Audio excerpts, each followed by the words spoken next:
Mumtaz TV bersama menegakkan sunnah. Assalamualaikum warahmatullahi wabarakatuh. Alhamdulillah, wassalatu wassalamu ala rasulillah, ma ba'd. Fa marhaban bitullabil ilm. Ana ucapkan ahlan wa sahlan ya, selamat datang para penuntut ilmu. Walaupun hanya berapa hari? 3 hari, masuk khuruj antum 3 hari ini. Dan perjalanan menuntut ilmu itu sekarang masih melelahkan ya, tapi tidak selelah di masa yang terdahulu. Maka hendaklah kita banyak-banyak bersyukur kepada Allah dan mempersedikit keluhan. Orang itu kalau melihat ke atas seharusnya dia semangat, kalau melihat ke bawah seharusnya dia bersyukur. Dengan kondisi yang ada, Masya Allah, sebagian ada yang naik kereta, ada yang naik mobil, pulang Anda dengar sebagian bakal naik pesawat ya, Masya Allah. Dan mungkin sebagian ketika pulang itu merasakan Alhamdulillah selesai sudah, karena dia terbebani dengan rehlah ini. Tapi ada yang menjadikan rehlah itu sebagai tempat kesenangan buat dia. Innamal a'malu binniyat. Amalan itu harus ada niatnya. Wa innamal likulli imri'in ma nawa. Dan setiap orang akan mendapatkan apa yang dia niatkan. Apa yang kita akan bahas sore hari ini? Ana tertarik untuk membahas tafsir surat Al-Jumu'ah ya. Mungkin semua bisa disiapkan handphonenya. Kita akan baca surat Al-Jumu'ah. Ini surat yang diturunkan di kota Madinah ya. Surat Al-Jumu'ah yang terdiri dari 11 ayat.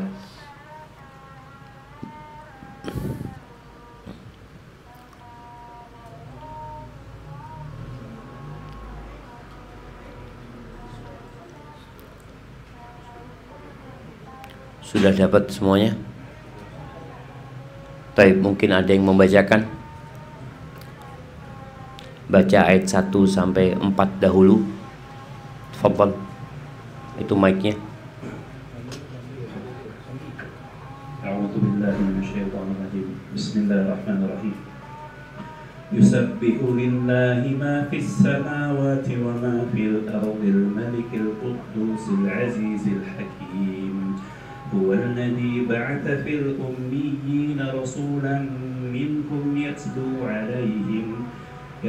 عليهم آياته ويزكيهم ويعلمهم الكتاب والحكمة وإن كانوا من قبل لفي ضلال مبين وآخرين منهم لما يلحقوا بهم وهو العزيز الحكيم ذلك فضل الله يؤتيه من يشاء والله ذو الفضل العظيم. Artinya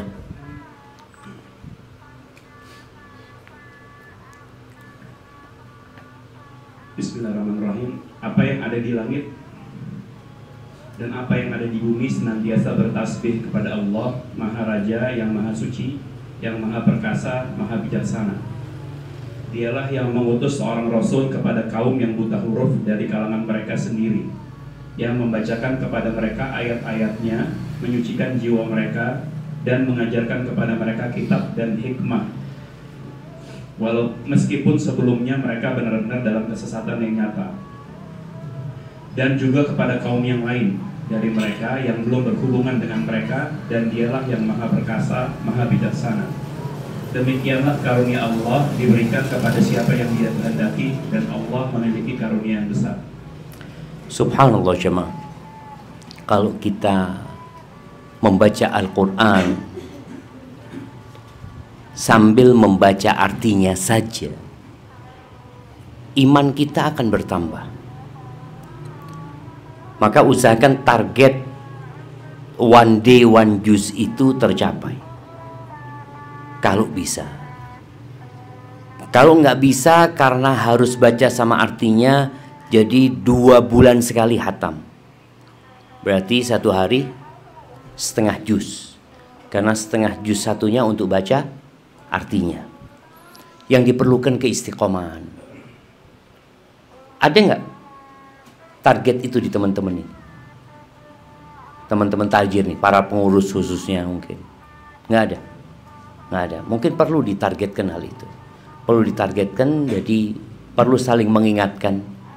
Bukan untuk melaporkan saya sudah selesai atau belum selesai, tapi paling tidak memotivasi satu sama lainnya.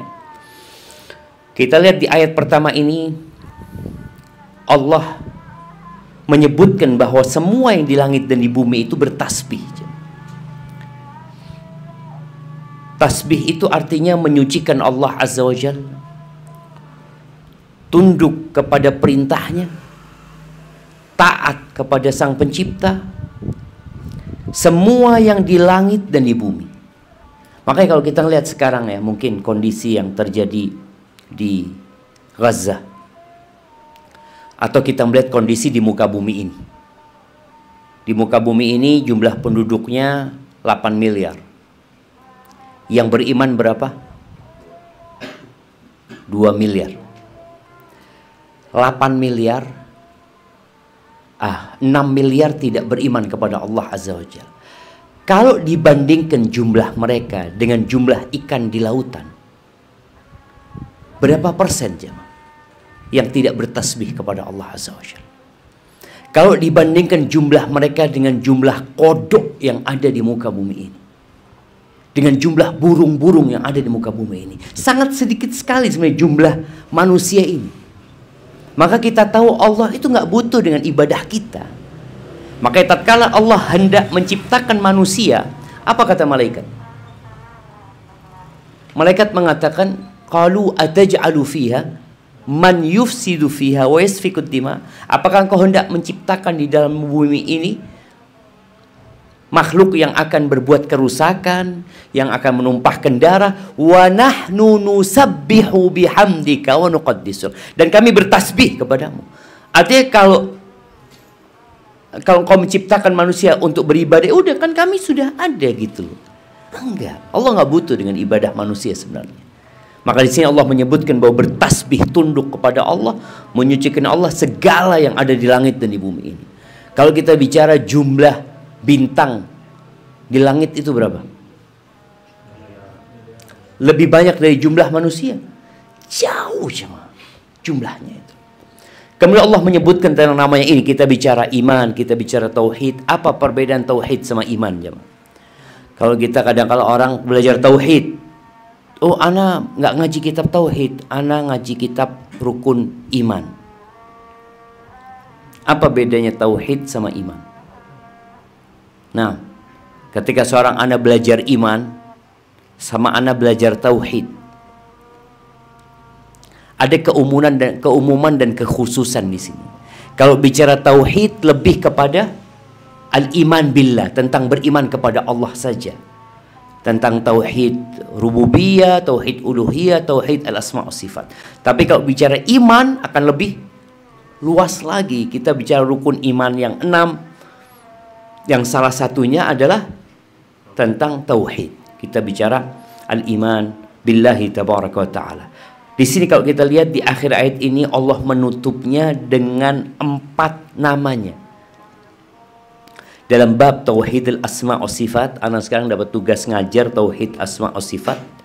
Kita lihat, kita itu tidak boleh memberikan nama kepada Allah kecuali yang diberikan oleh Allah sendiri kepada dirinya, atau Nabi alaihissalatu wassalam menyampaikan tentang nama-nama Allah yang dikasih tahu sama Allah. Artinya penamaan itu juga bukan dari Nabi SAW. Jadi penamaan itu hanya milik Allah Azza wa Jalla. Ada yang bertanya kepada Abu Ali Al-Jubba'i. Abu Ali Al-Jubba'i ini suaminya ibunya Abul Hasan Al-Ash'ari. Ditanya sama orang, boleh nggak menyebutkan Allah dengan nama Al-Aqil? Al-Aqil, yang berakal. Kata Abu Ali juga nggak boleh, karena di antara makna akal itu menghalangi, dan Allah nggak mungkin menghalangi. Seperti itu. Maka kata anak istrinya mengatakan, oh berarti kita nggak boleh memberikan nama kepada Allah dengan Al-Hakim. Loh, kenapa? Karena Al-Hakim dari Al-Hakama. Al-Hakama itu juga yang buat kuda itu, yang tahu di mulutnya kuda, supaya kuda itu bukan, nah tali kekang ya, seperti mengekang, seperti nggak boleh juga, karena ada makna mengekang, menghalangi seperti itu. Enggak, tapi kan disebutkan dalam Al-Quran nama Allah itu Al-Hakim. Engkau gimana, kata dia? Perbedaan orang-orang Mu'tazilah dengan Ahlus Sunnah, Mu'tazilah itu menggunakan logika mereka, boleh nggak boleh, bagus nggak bagus. Sedangkan kita Ahlus Sunnah Jamaah ya menyebutkan seperti yang Allah sebutkan dalam Al-Quran. Allah memberikan nama Al-Hakim, dan nama-nama Allah itu pasti indah dan bagus. Nah, kita di sini Allah menyebutkan dengan 4 nama. Pertama Al-Malik ya, yang diterjemahkan dalam bahasa Indonesianya apa? Maharaja. Allah itu Al-Malik, Allah itu Malikul Mulki. Di surat Ali Imran ya, Qulillahumma Malikal Mulki. Allah itu pemilik kepemilikan. Sini kalau kita ngelihat, jadi semuanya milik Allah. Kita kan kadang-kadang merasa punya sesuatu ya.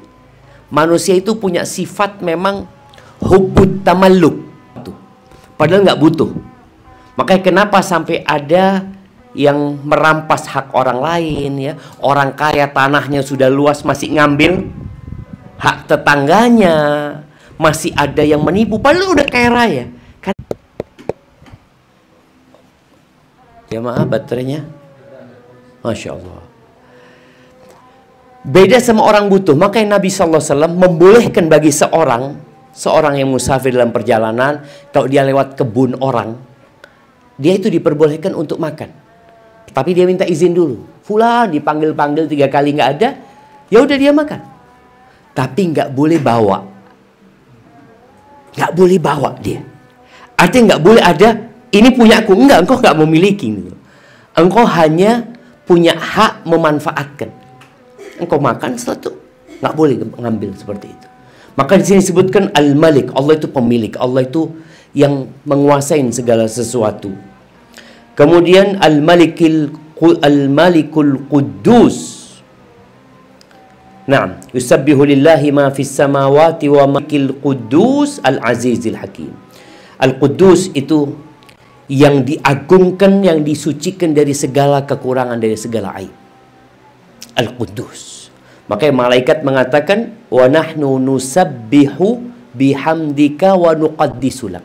Tasbih dan takdis. Al-Aziz, yang maha perkasa atas segala sesuatu ya. Kemudian Al-Hakim, yang maha bijak dalam ciptaannya dan dalam amarannya. Dalam ciptaannya dan dalam perintahnya. Milik Allah itu penciptaan dan perintah. Jadi kadangkala kita di sebuah perusahaan, kita menganggap fulan ini urusannya di tangan fulan semuanya. Urusannya di tangan fulan. Padahal fulan itu bukan pemilik, tapi dia hanya ya penanggung jawab lah. Tapi kalau Allah Azza wa Jalla, dia yang menciptakan, dia yang memiliki, dan dia yang ngurusin. Makanya disebut Al-Hakim, Allah itu maha bijak dalam semua urusan dan dalam penciptaannya.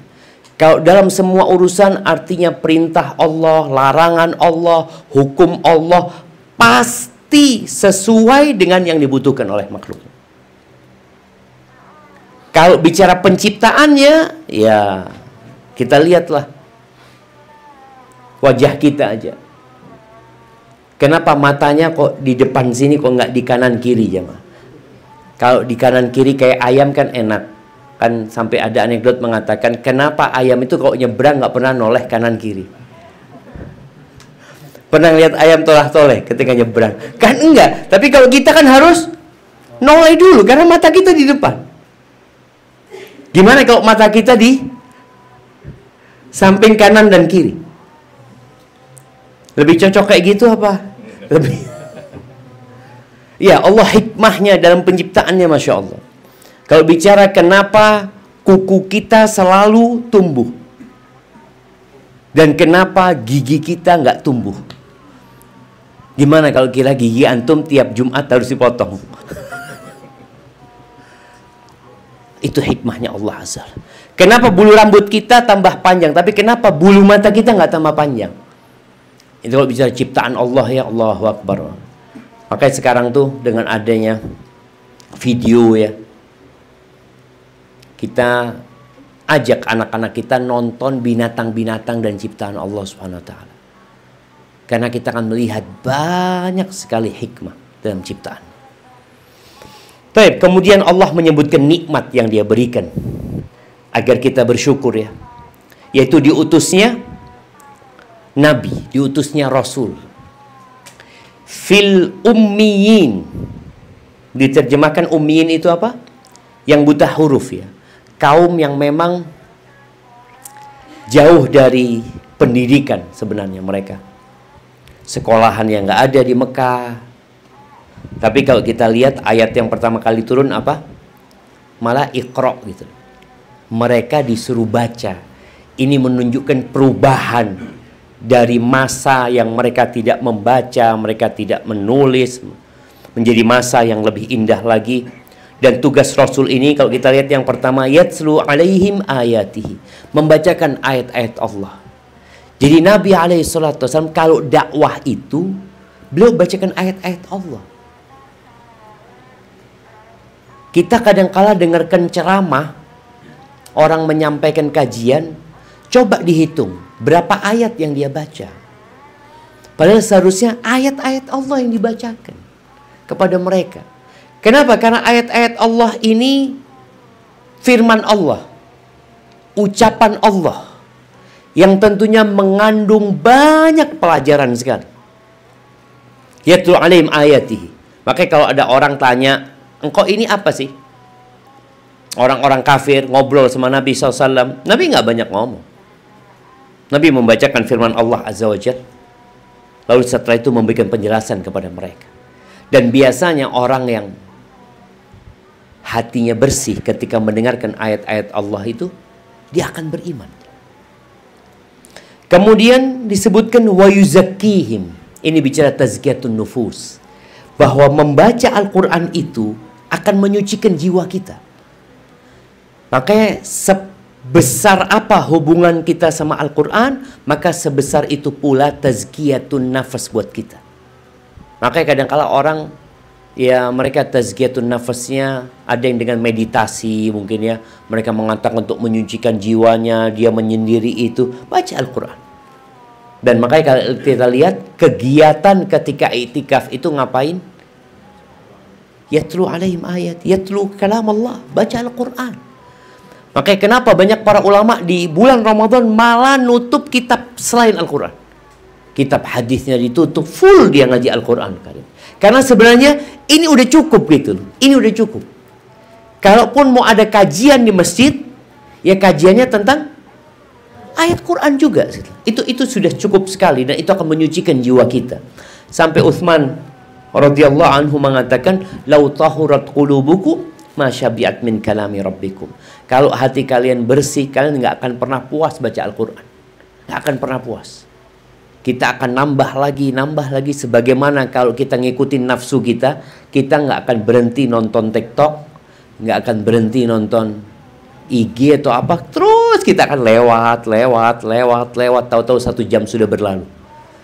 Dan kita belum membersihkan hati kita. Kemudian di sini disebutkan wa yu'allimuhumul kitab wal hikmah, dan mengajarkan kepada mereka Al-Quran dan Al-Hikmah. Di antara makna hikmah adalah sunnah Nabi SAW. Wa in kanu min qablu la fi dhalalim mubin.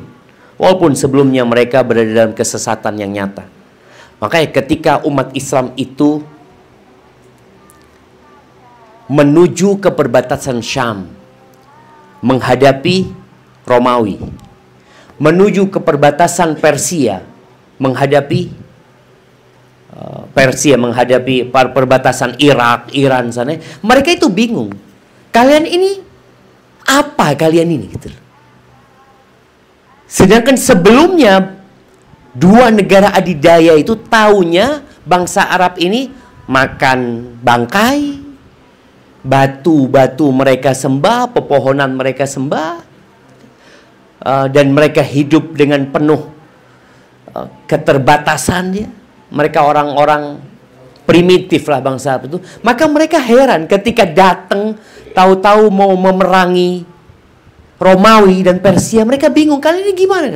Maka dijelaskan sama mereka, kita ini dulu ya makan bangkai, batu kita sembah, pepohonan kita sembah, kita memutuskan silaturahim ya. Yang kuat makan yang ringan ya, yang kuat makan yang lemah. Dia sebutkan keburukan-keburukan itu. Yang ini disebutkan la fi dhalalim mubin. Mereka benar-benar berada dalam kesesatan yang nyata. Jadi kalau bicara kesesatan ya nyata banget. Maka bangsa Arab ketika menjelaskan kepada Persia Romawi, dijelaskan betul.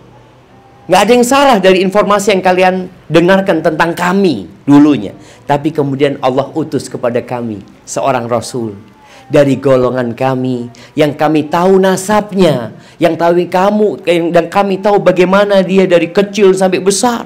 Kami tahu keluarganya, dan dia memerintahkan kepada kami untuk mentauhidkan Allah Azza wa Jalla. Disebutkan kemuliaan-kemuliaan agama Allah ini.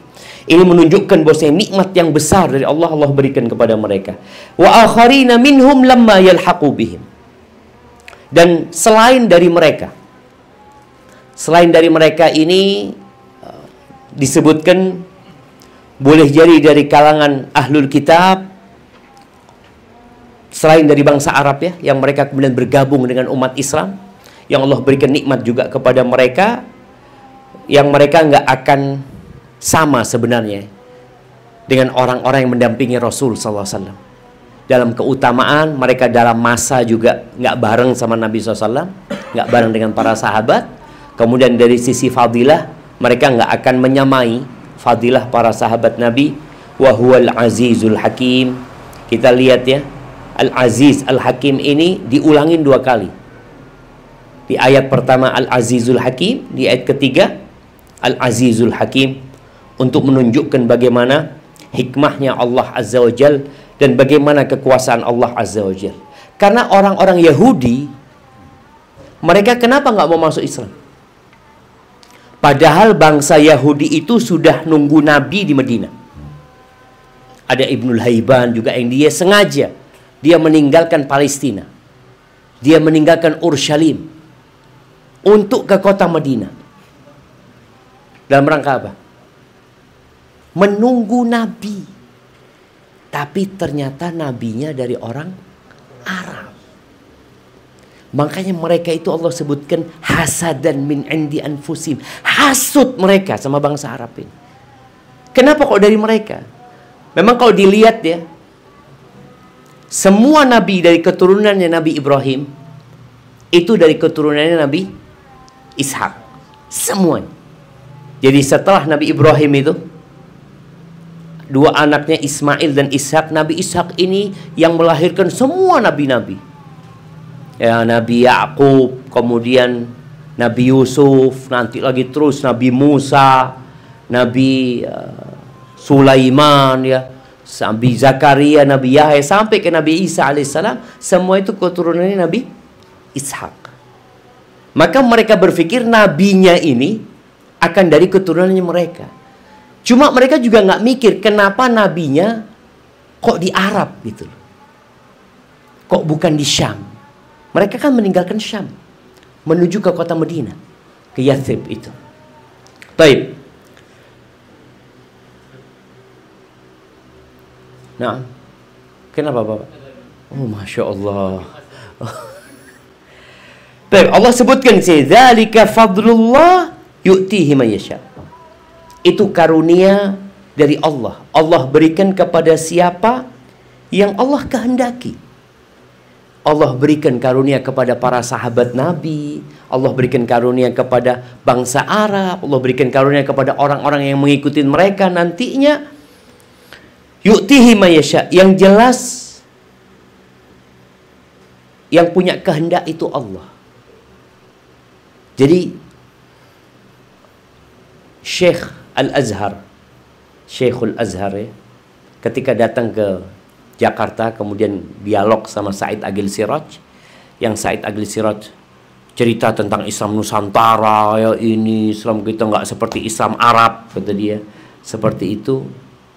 Maka akhirnya dibantah oleh Syekh Al-Azhar itu, kalau Allah tahu bangsa Indonesia itu atau ada orang yang lebih utama daripada Nabi Muhammad SAW, Allah akan jadikan dia nabi.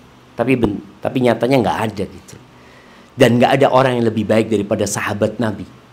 Makanya Allah pilih para sahabat Nabi itu orang-orang yang mendapatkan karunia Allah ini ya. Yang jelas mereka yang beriman, mereka yang mengikuti Nabi SAW akan mendapatkan karunia dari Allah Subhanahu wa ta'ala. Wallahu dzul fadlil azim. Allah lah yang memiliki karunia yang sangat besar ya. Di sini kalau kita lihat ya, nikmat iman itu lebih daripada nikmat segalanya. Ya, manusia masih memandang bahwasanya harta itu lebih dari segala-galanya.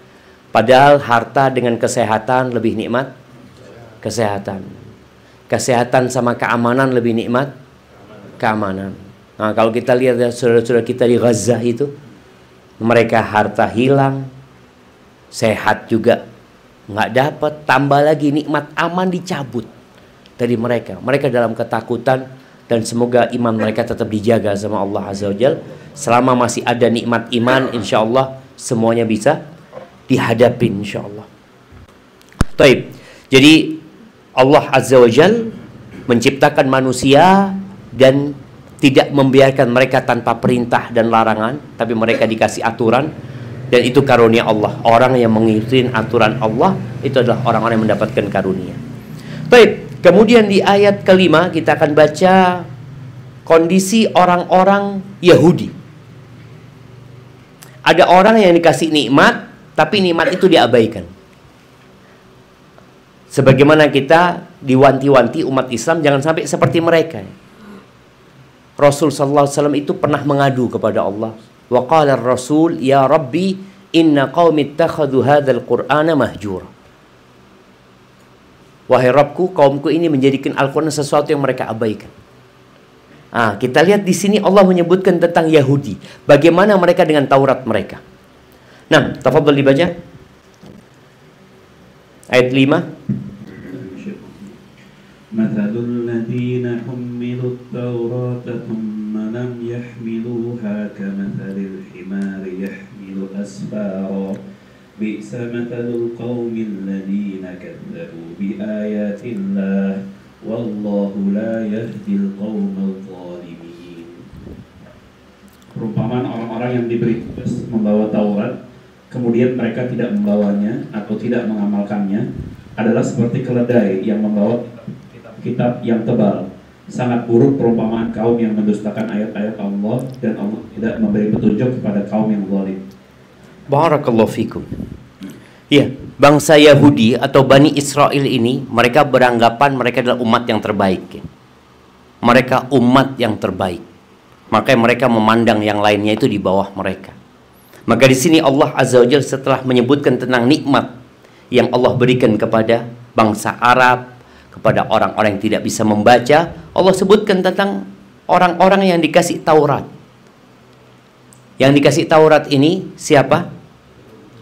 Bani Israel, Yahudi dan Nasrani. Makanya kalau kita lihat umat Nasrani, Bibelnya itu isinya Perjanjian Lama, Perjanjian Baru, dan di situ ada Zabur juga. Ada Zabur di dalam sana mereka itu. Permisalannya ini orang-orang yang mengaku sebagai umat yang terbaik, umat yang termulia, mereka dikasih Taurat, mereka tinggalkan. Mereka tidak amalkan. Di antara perintah Allah dalam Taurat itu apa? Beriman kepada Nabi Muhammad SAW. Mereka nggak mau. Gitu. Makanya bentuk keimanan mereka dengan Taurat itu mereka hijrah ke kota Madinah. Itu bentuk keimanan mereka. Artinya mereka benar-benar beriman ini tempat hijrahnya Nabi itu. Makanya orang Yahudi kalau lagi perang sama bangsa Arab dan mereka kalah di Madinah ini ya, sebelum diutusnya Nabi SAW, apa yang mereka katakan? Oh, kata mereka, nih akan ada Nabi yang diutus dan zamannya sudah dekat, kata mereka. Kami akan memerangi kalian dan membantai kalian qatla Adin wa Thamud, sebagaimana dibantainya Ad dan Thamud. Terus sampai penduduk Madinah itu hafal. Maka yang menyebabkan berimannya 6 orang yang ketika mereka lagi cukur di Mina ya, habis lempar jumrah Aqabah, mereka cukur, kemudian didatangi sama Nabi SAW. Nabi membacakan Al-Quran, menjelaskan tentang Islam. 6 orang ini saling noleh. Ini kayaknya Nabi yang katanya orang-orang Yahudi itu, kata. Yuk kita beriman dulu sebelum Yahudi beriman. Akhirnya mereka beriman dahulu 6 orang ini. Dan itu karunia dari Allah Azza wa Jalla. Maka di sini Allah sebutkan permisalan mereka, orang-orang yang dikasih Taurat, yang merasa umat yang terbaik, mereka merasa orang pilihan. Mereka seperti keledai yang membawa kitab-kitab. Apa manfaatnya? Apakah keledai dengan bawa kitab itu jadi binatang yang mulia? Lihat keledainya, hebat ya. Apa kehebatan dia? Sama seperti orang-orang Yahudi, mereka dikasih Taurat tapi mereka tidak mengamalkannya. Itulah permisalannya, Allah bikin permisalan yang buruk sekali. Seperti keledai yang bawa kitab. Dan Allah tidak memberikan hidayah kepada orang-orang yang zalim. Antum dapat nggak video sekarang ini yang mereka ketika mau perang mereka buka Tauratnya? Iya. Mereka lakukan itu ya. Tapi nggak diamalin gitu. Hanya dibawa sama mereka. Makanya pemuliaan Yahudi untuk Taurat mereka dengan cara apa sekarang? Mereka simpen, ditaruh di kotak, atau mereka baca sambil meratap di tembok ratapan itu. Itu yang mereka lakukan. Mereka tidak mengamalkan yang ada di dalamnya. Iya, seremonial belaka. Artinya kalau mereka mengamalkan, mereka akan beriman seharusnya dengan Nabi Muhammad SAW. Taib, lanjutkan. Qul ya ayyuhalladzina hadu in za'amtum annakum awliya'u lillahi min dunin nasi fatamannawul mauta in kuntum sadiqin. Katakanlah Muhammad, wahai orang-orang Yahudi, jika kamu mengira bahwa kamulah kekasih Allah, bukan orang-orang yang lain, maka harapkanlah kematianmu jika kamu orang-orang yang benar. Lanjutkan. Wala yatamannawnahu abadan bima qaddamat aydihim wallahu alimun bizzalimin. Dan mereka tidak akan mengharapkan kematian itu selama-lamanya disebabkan kejahatan yang telah mereka perbuat dengan tangan mereka sendiri. Dan Allah Maha mengetahui orang-orang yang zalim. Allahu Akbar. Jadi mereka itu tahu kalau mau masuk neraka aja. Kita tuh kalau tahu kita di atas kebenaran, kita kan berharap mati. Ya sudah, harapan kita mati, masuk surga. Karena dijanjikan surga buat orang yang beramal soleh. Mereka disuruh minta mati, mereka nggak berani. Ini menunjukkan kalau mereka di atas kebatilan, bahwa mereka punya dosa-dosa kejahatan yang mereka kalau mati neraka buat mereka. Maka mereka berharap berumur 1000 tahun kalau mereka bisa. Nah, kalau kita lihat sekarang, Allah sebutkan di surat Al-Hasyr ya, bahwasanya mereka itu tidak akan memerangi kalian kecuali di balik benteng-bentengnya. Karena mereka takut mati. Ya. Mereka takut banget dengan yang namanya kematian ini. Sedangkan umat Islam karena tahu dia di atas kebenaran, mereka berangkat gitu untuk berjihad di jalan Allah Azza wa Jalla. Dan mereka siap mengorbankan segala-galanya. Ini menunjukkan bahwasanya mereka tidak di atas kebenaran. Maka Allah panggil, Masya Allah jemaah. Kalau orang beriman dipanggil ya ayyuhalladzina amanu. Kalau orang Yahudi dipanggil ya ayyuhalladzina hadu. Ini menunjukkan mereka nggak beriman sebenarnya. Mereka nggak beriman, sehingga mereka tidak dipanggil dengan panggilan iman ini. Baik, dilanjutkan. Qul innal mauta alladhi tafirruna minhu fa innahu mulaqikum thumma taradduna ila alimil ghaibi wasyahadati fayunabbi'ukum bima kuntum ta'malun. Katakanlah, sesungguhnya kematian yang kamu lari daripadanya, ia pasti menemui kamu. Kemudian kamu akan dikembalikan kepada Allah yang mengetahui yang gaib dan yang nyata. Lalu dia beritakan kepadamu apa yang telah kamu kerjakan. Allahu Akbar jamaah. Beriman dengan hari akhir itu menjadi motivasi hamba beramal. Kayak antum nih yang datang dari tempat-tempat yang jauh ke Jember ini. Dan Allah akan kasih tahu kalian dengan di hari kiamat itu dengan semua yang kalian lakukan.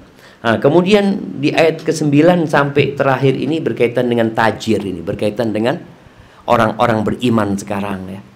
Bagaimana setelah Allah menyebutkan nikmat yang Allah berikan kepada orang-orang beriman, kemudian Allah ceritakan bagaimana orang-orang Yahudi, kemudian setelah itu Allah panggil orang-orang yang beriman agar mereka yang dikasih nikmat ini mensyukuri nikmat tersebut. Nah, tafadhal.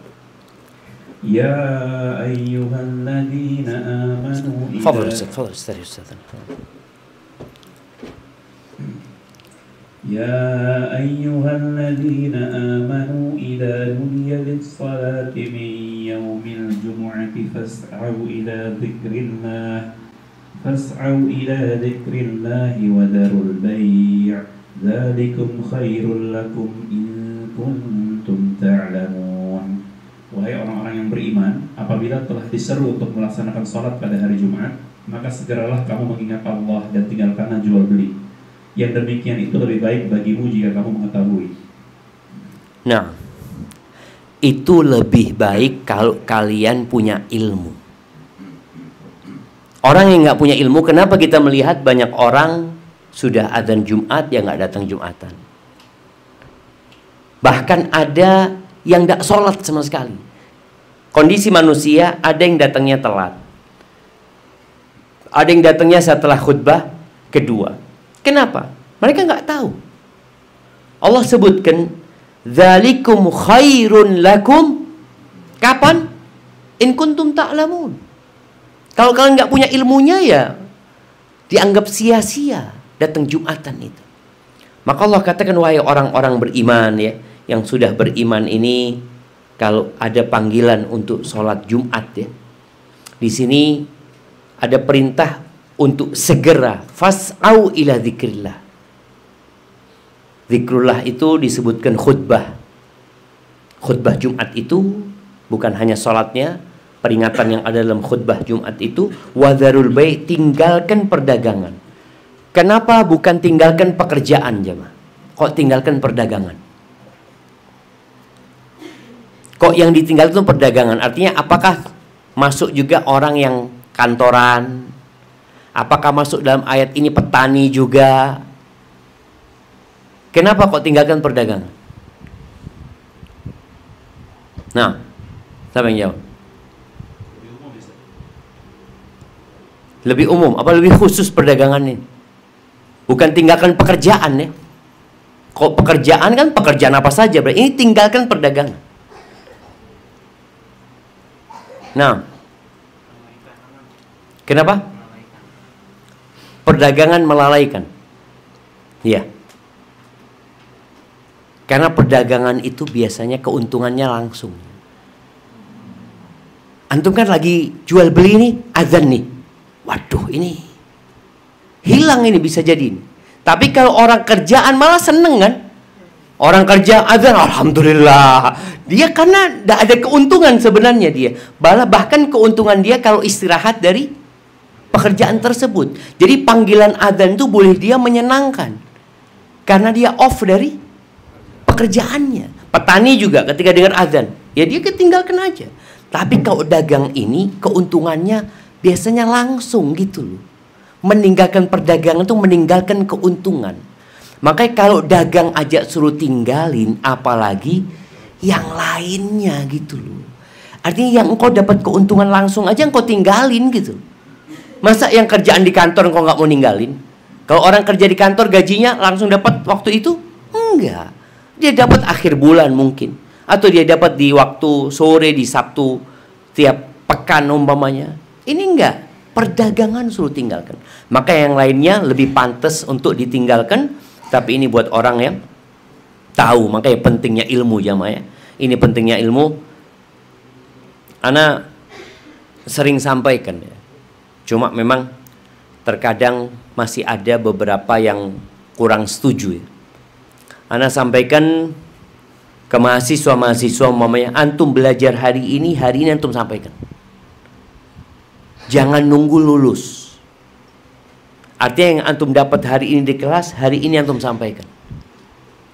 Ada yang mengatakan sudah antum jangan sibuk nyampaikan, antum sibuk belajar.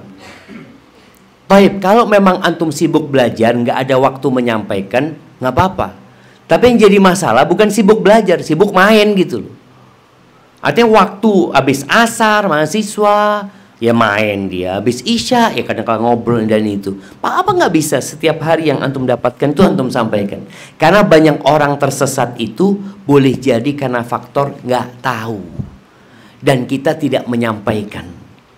Dan semua orang itu ada pengikutnya.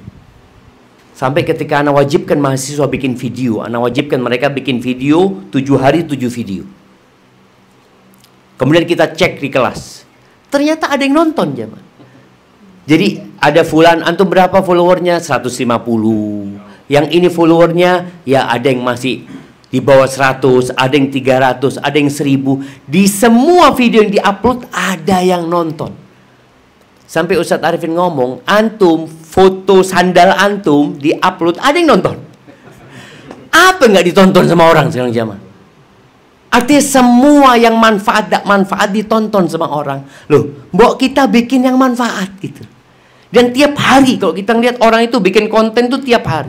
Kenapa kita nggak bikin konten tiap hari? Walaupun tadi kita punya sohib mungkin nggak banyak, ya paling nggak sohib SMA kita, sohib apa kita bisa tahu lah, dapat ilmu lah jemaah. Tapi lanjutkan. فإذا قضيت الصلاة فانتشروا في الأرض وابتغوا من فضل الله واذكروا الله كثيرا لعلكم تفلحون. Apabila salat telah dilaksanakan, maka bertebaranlah kamu di bumi dan carilah karunia Allah dan ingatlah Allah banyak-banyak agar kamu beruntung. Masya Allah, barakallahu fiik. Ingat waktu antum ngaji kitab At-Tawdih wal Bayan li Syajaratil Iman ya, karya Syekh As-Sa'di. Di antara yang menyebabkan iman bertambah itu mengetahui keindahan Islam, keutamaan agama Islam ini. Makanya musuh-musuh Islam itu berusaha untuk mencari kekurangan Islam. Islam tuh kayak gini, kayak gini, kayak gini. Karena orang Islam sendiri kalau dikasih tahu seperti itu, imannya jadi turun. Makanya orang yang Islamophobia itu imannya rendah gitu loh. Tapi ketika yang dikasih tahu adalah keindahan Islam seperti ini keindahan Islam. Bagaimana Islam memerintahkan sholat Jumat, tapi bayangin itu hanya sepekan sekali. Jadi nasihat wajib yang didengarkan, nasihat yang wajib didengarkan itu sepekan sekali. Jadi kalau mungkin mau bicara, antum harus ngaji paling enggak sejumat sekali. Karena ini yang namanya taklim wajib. Maka diperintahkan hadir sebelum khatib naik mimbar. Kemudian dilarang berbicara. Ini benar-benar hal yang wajib antum dengerin. Kalau kajian biasa kita masih boleh ngomong, kita masih bisa pegang HP. Tapi Jumat ini taklim wajib sudah. Cuma sayangnya ya, taklim wajib ini ya imam masalahnya dari khatib yang menyampaikan atau masalahnya dari jamaah yang memang telat datangnya. Sehingga yang wajib pun dia tidak dapat gitu. Dia pikir yang wajib itu hanya sholat Jumatnya. Yang penting anak sholat Jumat, padahal tidak. Nah di sini keindahan Islam. Selesai sholat Jumat, kalian ngapain? Ya udah kalian bertebaranlah di muka bumi ini. Cari rizki, bekerja. Kemudian karena biasanya orang kalau bekerja, lalu Allah kata wabtaghu min fadlillah. Lihat ya bahasanya Allah itu carilah dari karunia Allah Subhanahu wa taala. Supaya ketika antum cari rezeki, tahu yang ngasih rezeki ini Allah loh. Antum ini cari rizki yang Allah yang pemberinya. Kemudian diperintahkan wadhkurullaha katsiran la'allakum tuflihun. Kalian ingatlah kepada Allah dalam semua kondisi. Jangan cuma zikirnya itu di masjid, kalian di luar masjid, kalian di pasar, kalian di tempat kerja, dimanapun hendaklah kalian memperbanyak zikrullah, karena itu termasuk sebab yang paling besar untuk bahagia dan beruntung. Jadi kalau kepingin antum beruntung, kepingin hidupnya nyaman, lisannya dijaga terus basah dengan zikrullah. Baik, ayat yang terakhir. وَإِذَا رَأَوْا تِجَارَةً أَوْ لَهْوًا انفَضُّوا إِلَيْهَا وَإِذَا رَأَوْا تِجَارَةً أَوْ لَهْوًا انفَضُّوا إِلَيْهَا وَتَرَكُوكَ قَائِمًا قُلْ مَا عِندَ اللَّهِ خَيْرٌ مِنَ اللَّهْوِ وَمِنَ التِّجَارَةِ وَاللَّهُ خَيْرُ الرَّازِقِينَ. Dan apabila mereka melihat perdagangan atau permainan, mereka segera menuju kepadanya, dan mereka tinggalkan engkau, Muhammad, yang sedang berdiri berkhotbah. Katakanlah, apa yang di sisi Allah lebih baik daripada permainan dan perdagangan, dan Allah memberi rezeki yang terbaik. Masya Allah. Ini kejadian jamaah nyata di kota Madinah. Nabi khutbah Jumat ditinggal sama sahabat. Bayangin, ditinggal sama sahabat. Ya karena baru datang ke Madinah, ya iman mereka ya masih, ya apalagi pada waktu itu mungkin masih boleh ngomong ketika sholat. Sholat pun di awal Islam itu mereka bicara aja mah. Jadi kadang-kadang mereka datang ya ke masjid udah masbuk ya, dia tanya berapa rakaat tadi Nabi SAW, tanya 2 rakaat. Jadi ngobrol ini 2 rakaat, oh iya. Jadi di awal Islam itu cara orang masbuk itu adalah ngejer rakaatnya. Anda jadi ingat waktu kita masih SD, kita kan nggak tahu hukum masbuk itu. Tapi kalau kita dapat ini 2 rakaat, kita sholat dulu 2 rakaat. Di awal Islam ternyata kayak gitu aja. Jadi tanya mereka itu, dapat berapa rakaat? 2. Kok telat gitu? Ah, ngurusin kambing. Jadi ngobrol aja mereka. Jadi kejadian Nabi tinggal itu, ya wajar, sholatnya aja masih boleh bicara di awal Islam itu. Dan Nabi ditinggal lagi ceramah, ini bukan sholat kan? Lagi ceramah, ditinggal sahabat lagi urusan dagang ya. Ya Allah, itu fitnah dunia ya. Sahabat pun terfitnah dengan dunia. Allah kasih arahan di sini. Allah sebutkan, qul ma indallah, yang di sisi Allah itu khairun, lebih baik daripada permainan dan perdagangan. Wallahu khairur raziqin, Allah sebaik-baiknya yang memberikan rizki. Barakallahu fiik. Itu mungkin yang dapat kita kaji kesempatan kali ini. Kita masuk ke sesi tanya jawab. Nah, fadhal. Bismillah. Assalamualaikum warahmatullahi wabarakatuh. Jazakumullah khair Ustaz dan panitia untuk waktu dan ilmunya Ustaz. Tadi disinggung di surat Al-Jumu'ah di ayat awal-awal mengenai Yahudi Ustaz. Nah, Anda mau tanya terkait keadaan sekarang di Gaza. Kita sebagai orang awam yang ada jauh di Indonesia, bagaimana kita harus bersikap, perasaan atau apa action yang bisa kita ambil Ustaz? Naam, subhanallah jamaah ya. Di masa yang lalu sebelum adanya media, kita tuh nggak tahu dengan apa yang terjadi. Jangan di Gaza, antum yang di Jakarta nggak tahu dengan apa yang terjadi di Jember ini gitu loh. Sehingga mungkin kita taunya udah, oh Jember tenggelam kena banjir gitu. Di masa sekarang ini, kejadian sekarang pun kita sudah bisa melihat apa yang harus kita lakukan sebenarnya. Yang pertama, ketahuilah innamal mu'minuna ikhwah. Orang-orang beriman itu bersaudara. Kita jangan bicara Gaza. Sebelum Gaza, kita mendengar kejadian di Maroko. Di Maroko banjir apa gempa? Banjir ya. Kemudian kita mendengar setelah Maroko, Libya. Libya yang banjir Libya, yang gempa Maroko kan, Maroko seperti itu. Artinya mereka saudara-saudara kita yang tertimpa musibah ya. Yang musibah kalau kita lihat itu mungkin orang-orang menyebutnya musibah alam ya, peristiwa alam ya. Tapi yang jelas itu kehendak Allah Azza wa Jalla. Semua terjadi karena kehendak Allah. Dan tugas kita tatkala melihat musibah menimpa saudara kita, yang pertama adalah berdoa, mendoakan mereka. Dan bicara doa ini, banyak di antara kita yang meremehkan doa.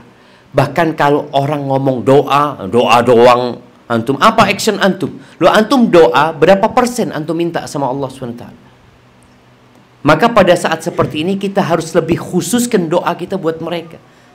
Maka kita lihat di beberapa tempat mungkin ada yang sampai kunut nazilah mereka. Seperti itu. Jadi kita bersedih. Kesedihan itu yang membuat kita memohon kepada Allah Azza wa Jalla. Karena kita nggak bisa berbuat apa-apa. Nabi alaihi salatu wassalam, ketika sahabat-sahabat yang 70 pembaca Quran itu dibunuh jamaah, Nabi itu kunut nazilah, meminta agar Allah menghukum mereka ya, memberikan hukuman kepada mereka. Itu yang pertama. Yang kedua, apa yang bisa kita lakukan? Yang bisa kita lakukan pada saat ini adalah berbagi dengan mereka. Beberapa hari yang lalu mungkin semua border ditutup ya. Ana baru baca kemarin atau Rafah mulai dibuka ya. Rafah mulai dibuka. Maka dalam kondisi seperti ini yang kita bisa berbagi hendak berbagi harta. Lalu dalam kondisi fitnah ini kita itu kadangkala lupa sama para ulama. Kita lebih mengutamakan perasaan. Sehingga ada yang mulai menanyakan mana bangsa Arab ya, mana ustadz-ustadz ini, mana ini. Perasaan lagi. Coba tanya sama ulama. Jadi dalam masalah fitnah ini bertanyalah kepada para ulama.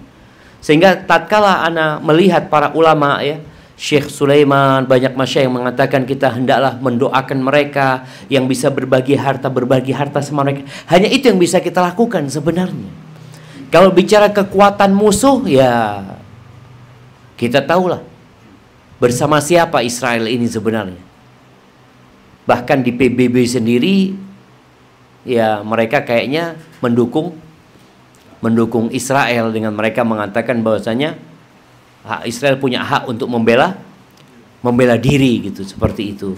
Karena memang masalahnya jamaah, masalah Palestina ini dari dulu memang mereka berusaha untuk mengkerdilkan masalah Palestina. Awalnya Palestina ini masalah Islam. Ini adalah problematika umat Islam. Lalu semakin mengecil menjadi masalah bangsa Arab.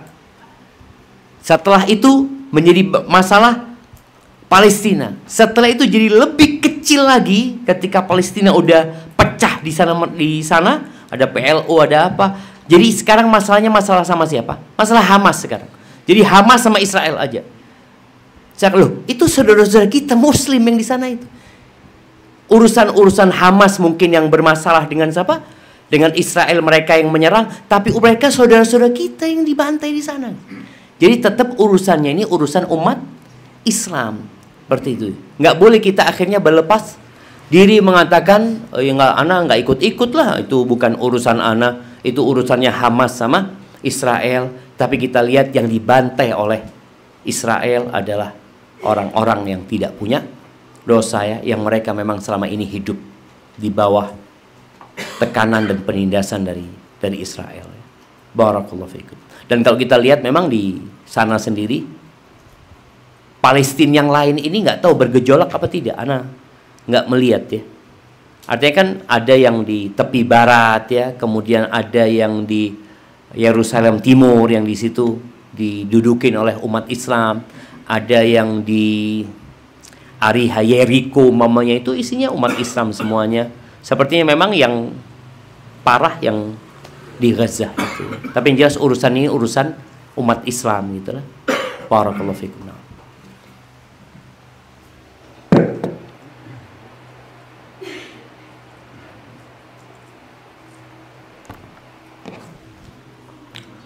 Naam. Tafadhalu jamaah. Cik, ya silakan siapa lagi yang ingin bertanya, kami berikan kesempatan. Mungkin satu atau dua pertanyaan lagi.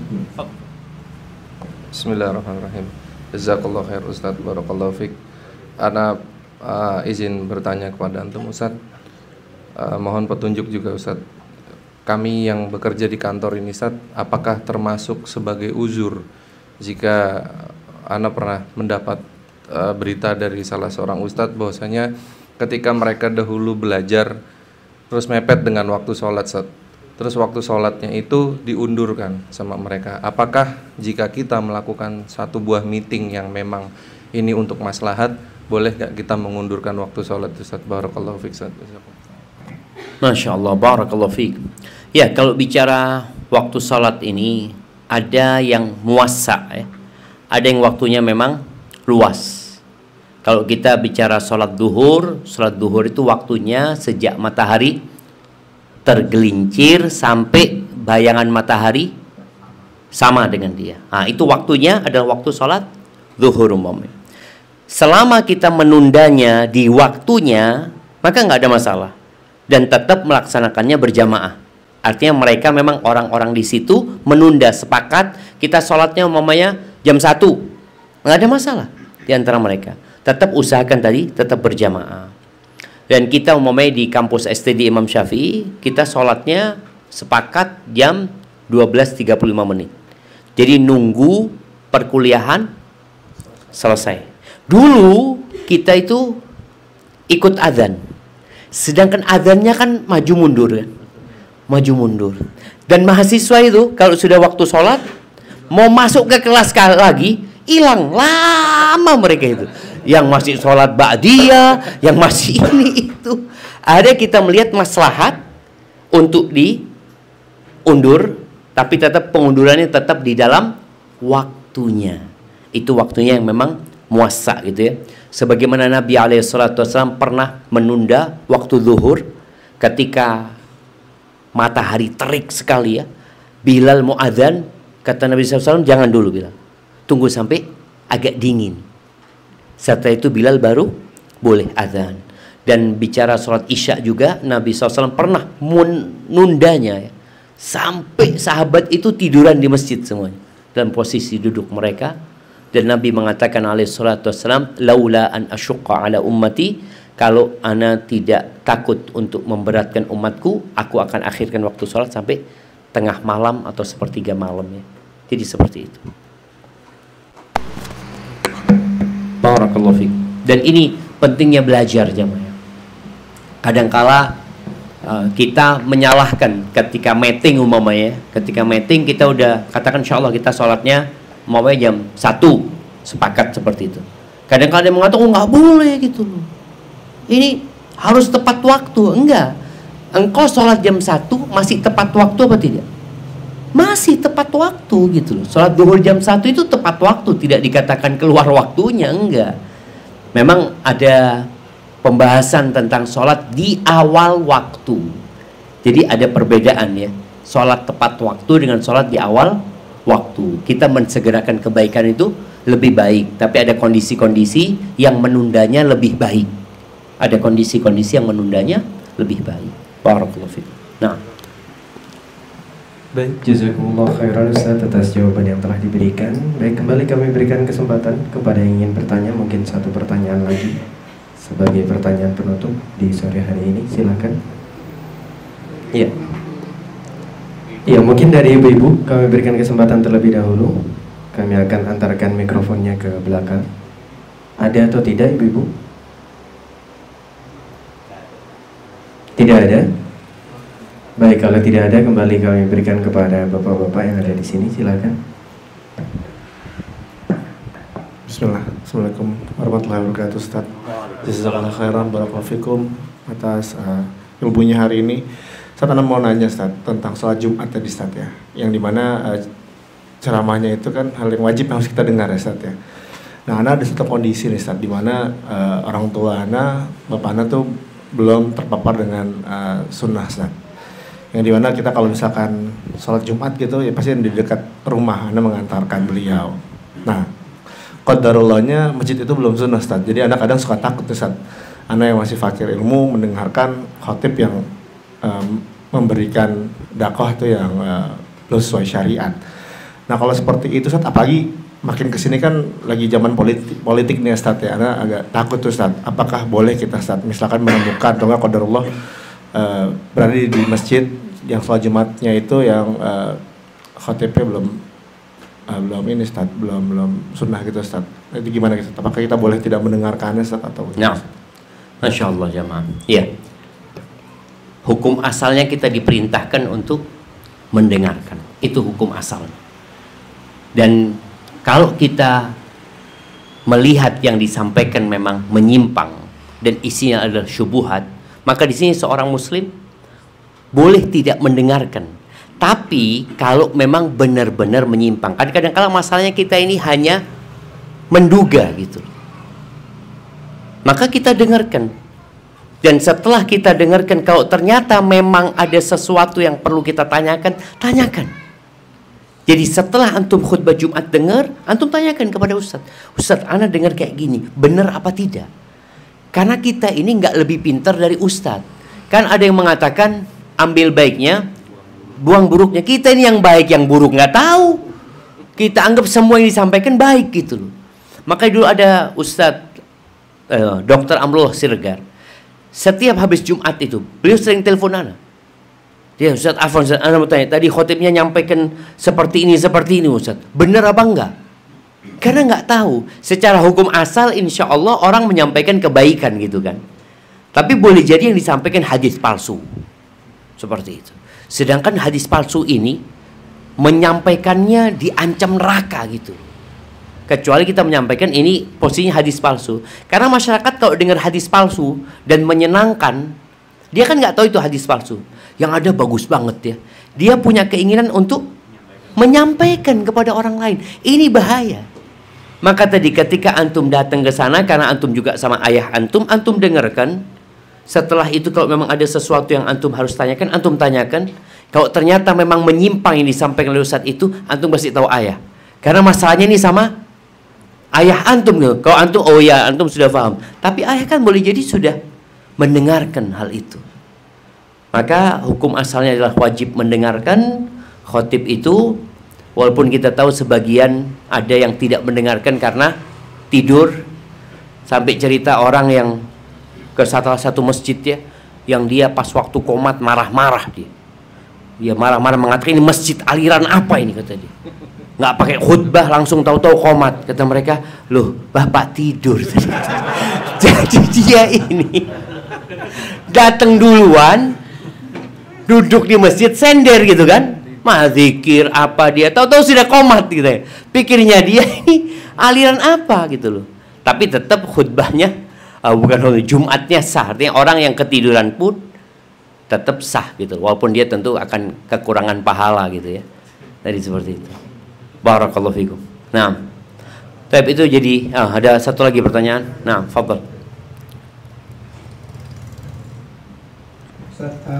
Mau lanjut tadi pertanyaan, kalau orang yang tertidur pada saat khutbah Jumat itu Ustaz ya, kan berarti dia diharuskan wudhu ulang ya Ustaz ya. Nah, kan ada juga beberapa yang nggak wudhu lagi, itu gimana tuh Ustaz ya? Iya, jadi tidur ini memang berpotensi membatalkan wudhu. Bukan tidur itu membatalkan wudhu. Makanya para ulama khilaf, tidur seperti apa yang membatalkan wudhu. Artinya kalau orang itu duduk dalam mazhab Syafi'i itu, kalau duduknya benar ya, dan dalam kondisi yang tidak akan terangkat dan tidak akan mengeluarkan angin, maka dia nggak perlu wudhu. Makanya orang kadang-kadang kalau duduknya bersila, kemudian dia ingin mengeluarkan angin, dia harus miring dulu gitu loh. Karena nggak akan keluar gitu loh. Makanya kalau antum tidurnya itu memang dalam kondisi yang aman, nggak perlu wudhu. Tapi kalau sudah tidurnya sambil miring ke tembok ya, ambil wudhu, seperti itu. Nah, barakallahu fikum. Kalau di Masjid Nabawi kadang-kadang kita ngelihat ada jamaah habis maghrib pada tiduran ya. Pak, wudhu dulu pak. Enggak, saya enggak tidur kata dia. Padahal dia ngorok. Makanya orang tidur itu nggak berasa kalau dia kalau dia itu tidur gitu loh. Dia nggak berasa. Padahal ya kita lihat mazhab Indonesia banyaknya mazhab Syafi'i yang mereka kalau tidurnya itu duduknya benar ya, kayak bersila gitu aman, insya Allah nggak apa-apa dia. Barakallahu fikum.